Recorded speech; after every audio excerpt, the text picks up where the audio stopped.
Amigos, bienvenidos a Vínculo Político, donde cada semana hacemos el análisis más importante de la realidad política en México y a nivel nacional, internacional. Soy Iván Carreño y tengo el gusto de estar con el politólogo Javier Molina. ¿Cómo estás, tocayo? Muy bien, acá listos para hablar otro tema importante de la política nacional en Vínculo Político. Así es, amigos, como seguramente todos ustedes estuvieron escuchando, en esta semana un fantasma recorrió toda la SEP. Y un fantasma muy famoso, mi tocayo, porque estamos hablando de más ni menos que de los libros comunistas de la SEP.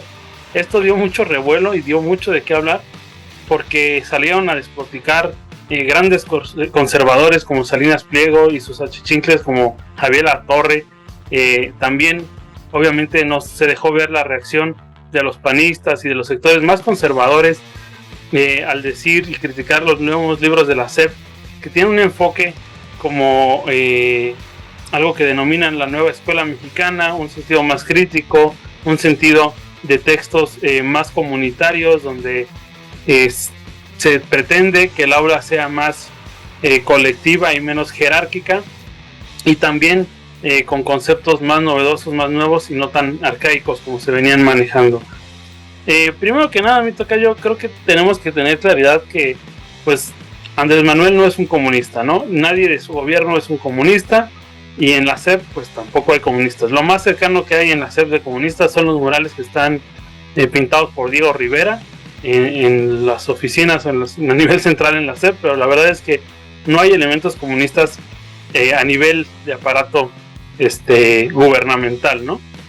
Entonces se me hace una exageración, se me hace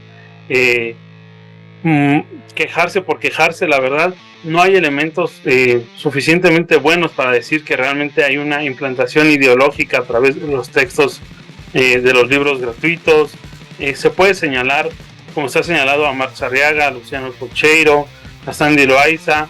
Se pueden señalar a varios actores cercanos al espectro de la izquierda que sí pueden tener ciertas posturas que caben dentro de la izquierda, que coquetean con el socialismo, pero finalmente no militan en un partido comunista.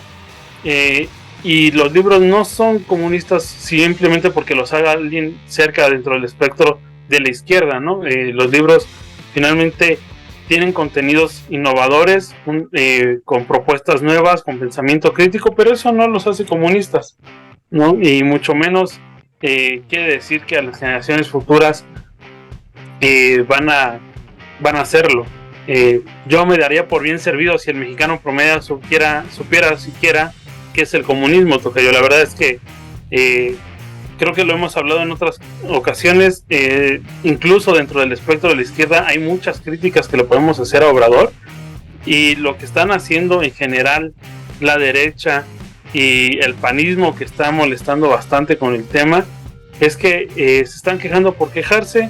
Yo no veo, por ejemplo, a Salinas Pliego hace unos meses, hace unos años, cuando tenía a su empleado Esteban Moctezuma en la Secretaría de Educación Pública, que se quejara porque pues, no hizo nada básicamente cuando estuvo ahí, y privilegió simplemente al sector financiero, económico, la visión del pobre es pobre porque quiere y trabaja duro y algún día serás rico y millonario, y estas visiones absurdas e irrealistas, ¿no?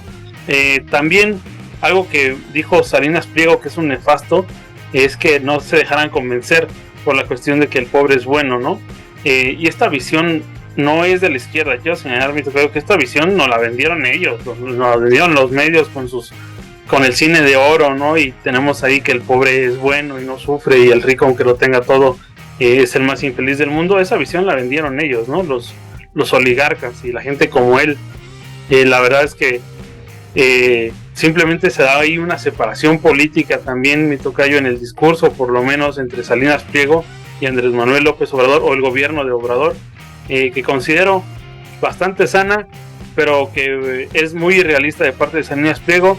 Y por último, tocayo, yo sí quiero señalar a Salinas Pliego y a toda su familia como los impulsores de una derecha en México bastante radical, de la derecha dura que hay en México, y su vínculo, ¿no?, con el grupo del Muro, por ejemplo, que son abiertamente anticomunistas y que tienen redes políticas, y que si uno se mete a investigar los alcances de la derecha más conservadora y ultraderecha en México, pues han estado ahí poco a poco en el poder enraizados, pero pues también sin ser mayoría, y que pues gracias a Dios, lo hemos dicho en otros episodios, tocayo, curiosamente todas las guerras que han liberado los conservadores y la derecha en México la han perdido desde hace 2 siglos en el país. Entonces pues están destinados al fracaso, así como están destinados a que la gente, quiera o no, por el legado histórico político de México, pues se va a tener que acercar y conocer qué es el comunismo, ¿no? Que parece que ya nos hicieron un favor, tocayo, porque los comunistas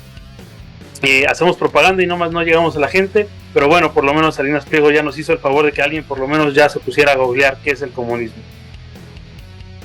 Sí, lamentablemente estamos conscientes de que el poder político que tienen los medios de comunicación tradicionales, que en este caso es la prensa, la televisión y la radio, tiene todavía un peso específico en ciertos sectores de la población, que es como su única fuente de obtener información política y los aconteceres que pasan a nivel nacional.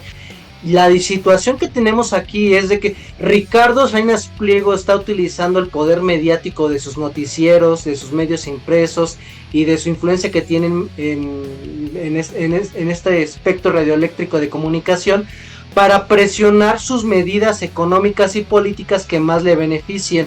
Esta solamente es una jugada política distractora para presionar y revivir los sectores políticos ultraconservadores que todavía existen en este país, conservadores también, a través de este viejo fantasma de... ¿Qué es lo que pasa?